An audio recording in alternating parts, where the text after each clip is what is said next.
Hey guys, today we want to talk about being rigid in the Philippines, and there are payoffs to being rigid, and there are bad things about being rigid in the Philippines. And we're going to cover all this today. You know, when it comes to being rigid about money, sometimes it pays off. I'm not going to spend this on this here or this here, and I'm not going to give any girl that I go out with this money or whatever. Those types of rigidness can be good to a point, but there's also being overly rigid, like just going too far with things. And we're gonna cover most of those things today, and there's a lot of them to cover. One of the biggest things that people are rigid over here on is housing. I think a lot of people, we're used to our Western standards, and what happens is we come over here with these ideas that we're gonna find the perfect house.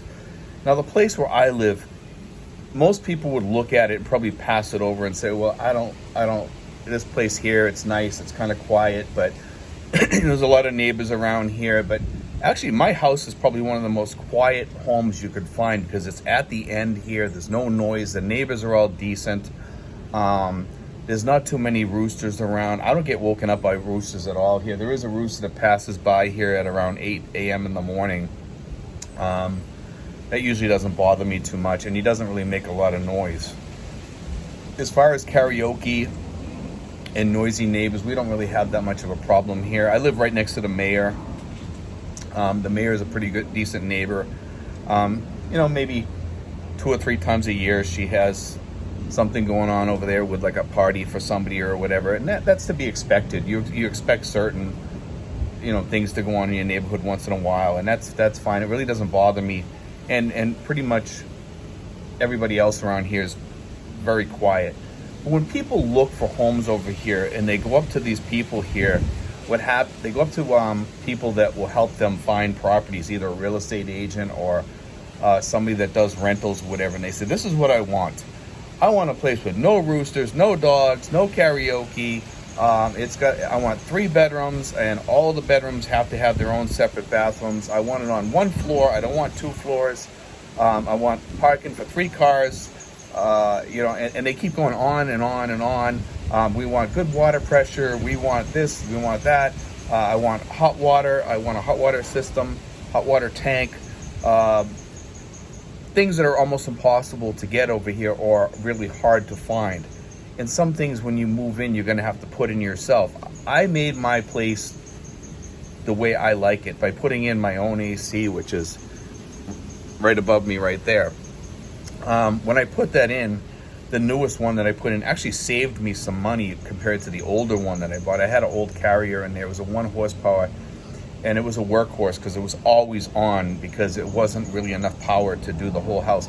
The 2 horsepower does the whole house, and it really works very well here. And you can't be rigid about that. I'm only going to buy a 1 horsepower. That's all I need. Sometimes you're going to end up shooting yourself in the foot because it's running constantly. This one here actually saves me about 1,000 to 2,000 pesos a month versus the 1 horsepower because of the fact that it shuts off. And it does keep it colder in there. It keeps it very cool. It's more efficient. It works better. It does save me money, and there's probably some newfangled gadgets inside there that I don't know about that save me even more because it's newer. Newer things usually have more energy savings things in there because of the new technology or what have you. But anyway, guys, some of these guys will come over here with like 2 or 3 pages literally of things that they want in their rental. And a lot of guys are like that with women over here too. They expect, and these are 60-year-old guys and 70-year-old guys and 55-year-old guys, and they're saying, I'm looking for a woman that's works or doesn't work, or she has to have a 4-year degree. I want her to be smart, or I don't want her to be smart. I want her from the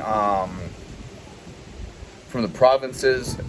She can't have false teeth. She can't be this, she can't be that. I don't want a girl I want a girl that's very quiet. I want a girl that's this, and this.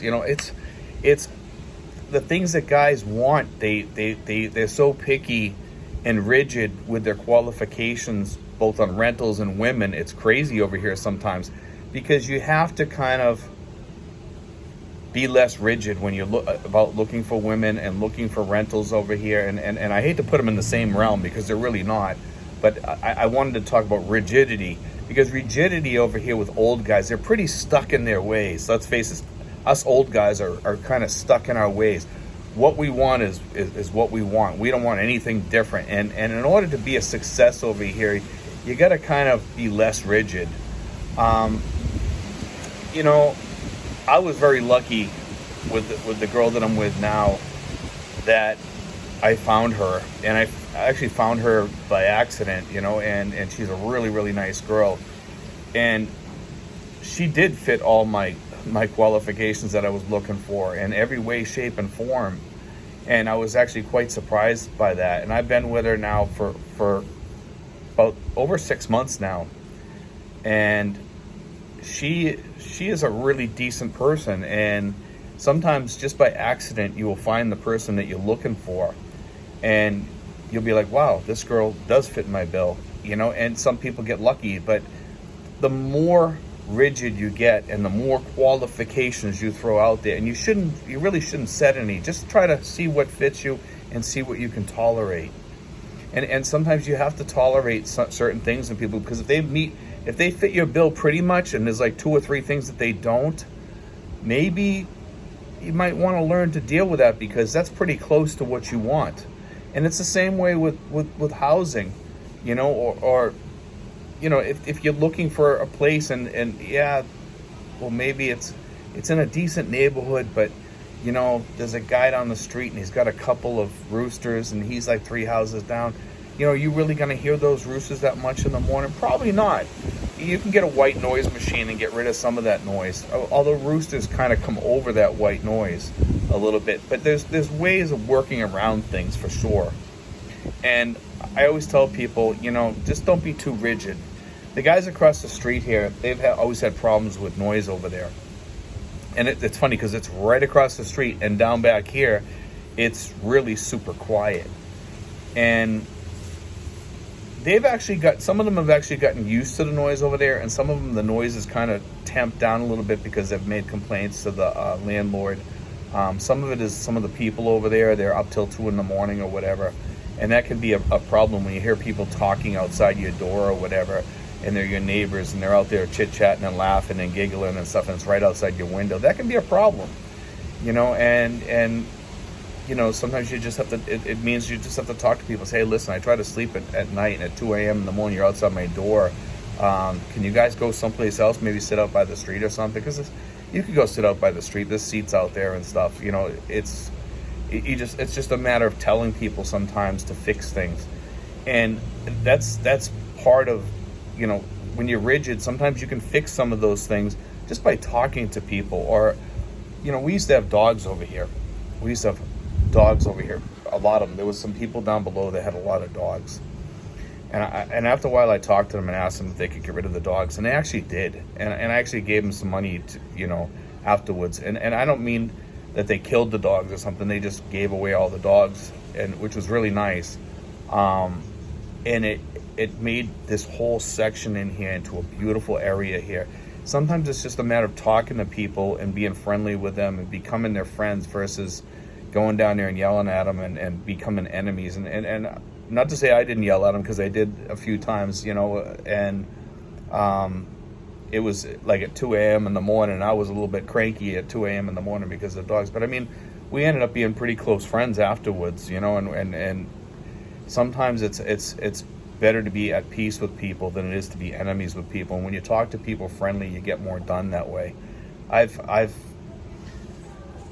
gotten more done with being friendly with people than being enemies with people, because people aren't going to work with you if you're nasty to them. They just will not work with you, you know. And the same thing works with women.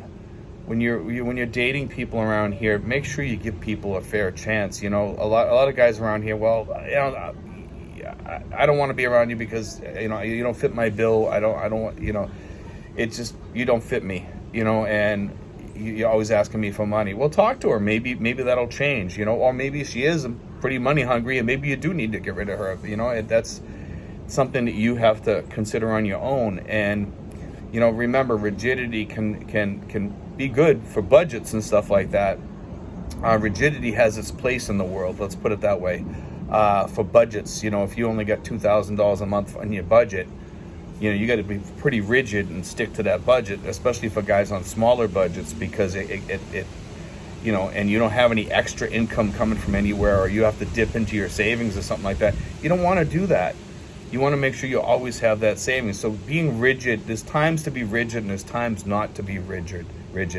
And for us old guys, sometimes I think we're way too rigid, and especially when it comes to housing, because the Philippines does not have the best of housing out there for low prices. A lot of guys think that they can go out there and for $100 or $200 they're going to find something and it's going to be perfect. It's usually places that you're going to have to fix up. You're going to have to go in and paint. You're going to have to do things too. You're going to have to fix things in there. Maybe put a regular toilet in there, a standard toilet, a flush toilet. Maybe you might have to put up with some things in there because of that. You know, is it worth it? Sometimes it is, because if you have to go spend $600 in a more high-end place with a gated community, that's $400 more you have to shell out, which is $400 you could have in your pocket. And there has to be some give and take in there sometimes. A lot of guys don't realize that. And I want you to get that into your head. How much does that $400 mean to you? Is it worth that $400 maybe to get rid of the rooster noise or the dog noise, or to have less people around you or what have you, or maybe to have the peace of having security, a security guard at the gate to stop people from coming in and knocking on your door all day? That sometimes has value. Is it worth $400 though, is the question. And it really kind of depends on how much income you have. You know, and you have to be the one who thinks about these things. And I'm just trying to throw all this stuff out there to you guys, because there's a lot of stuff to weigh out when you come to the Philippines. This is not the United States anymore. We're not in Kansas anymore. We're in a totally different place. And when you're in a third world country, or, you know, whatever you want to call it, some people call it a progressing country or whatever, there's certain things that you give up. Actually, there's quite a lot of things you give up sometimes, and we could go over that. That's another whole video all by itself. And you have to be willing to give up some of those things, and that's part of rigidity too. And it might mean changing your medications when you get over here, because we might not have your type of medication over here. Whatever it may be. And some people end up going back to the States saying, you know, it's too much over here. I need this here. I need this here. I need to live like this here. And maybe the Philippines is not from them. Maybe Thailand's for you, or maybe Indonesia's for you, or maybe Bali, or maybe Malta, or maybe Portugal, or maybe Spain, or maybe Belize is a place where you would like to go better. And it might fit your qualifications better, because, you know, some of these countries are closer to the United States. You could just take a plane back to the United States and get medical care back there. Maybe that's your rigidity. Maybe you don't like medical care in the Philippines and you don't want to get taken care of over here. These are all the things that have to go in, you know, into your computer, and, you know, you have to try to see what happens and see if it fits your bill. Make sure that you can put up with this stuff. Anyway, guys, just wanted to put that in your heads. It's something to think about over here. And for most of you guys that are pretty rigid on housing over here, I think you're going to have to loosen up quite a lot over here.